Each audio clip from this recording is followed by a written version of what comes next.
On the floor was a human male, muscular than his captors but still scrawny by human standards. He was forced to kneel and his hands were bound by chains that were bolted into his arms. The man could barely look up towards this grand pedestal, where a four-eyed alien sat and looked at him with a mocking smile. The blood was slowly dripping from the wounds that these iron screws pierced his skin. To his right side, he could see a circular device mounted on the wall. Between the alien and the bound human was this huge screen fixed to the ceiling. This was a spacious room, but there were few present. The human, 3 uniformed aliens, and the asso on the throne. "Aha, human. You're awake. How do you feel?" the alien on the throne asked mockingly. But the man didn't say a word. When the aliens figured that the man wasn't going to answer the question, one in uniform marched towards the bound man and kicked him in the face. "When the Emperor asks a question, you answer it, you mongrel," it bellowed. But still there was no response. The human got beaten a few more times before the alien Emperor spoke again. "You are trained in counter-interrogation, it seems, human. So let's play a different game." Still with that mocking tone. "Do you know we destroyed 7 of your colonies last week alone? Yeah, all of those shiny green garden worlds.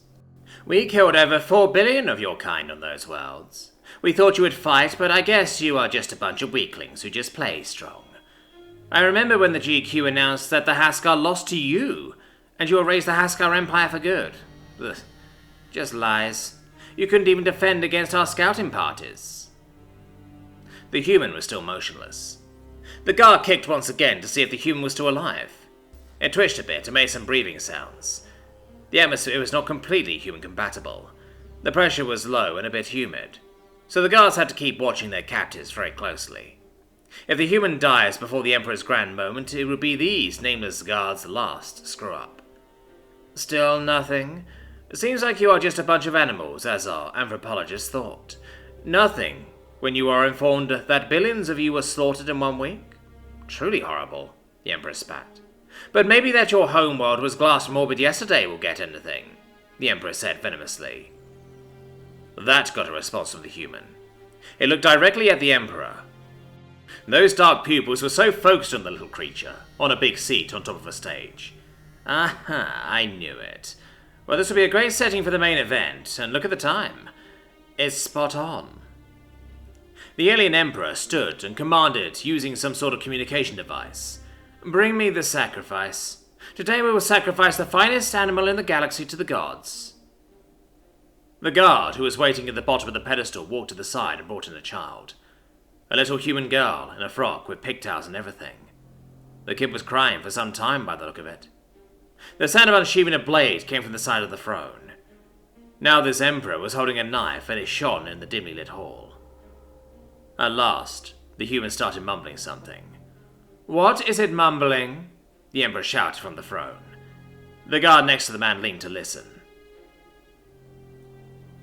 John Davidson was just an accountant for the Sarah Bridge Station. One of a few hundred human workers working in that part of the sector. He was originally from Earth, but when he was 16, he ran away from home and the planet. Worked hundreds of odd jobs and finally completed an accounting degree in a Centauri dump of a university. Found a job in a relatively good place, in the neutral space, and had a pretty average but good life. After working for years behind the same desk, he finally got a chance to do some sightseeing. But it took a dangerous turn when their transport ship was attacked by some unknown enemy ship. The transport was boarded, and he was the only one taken.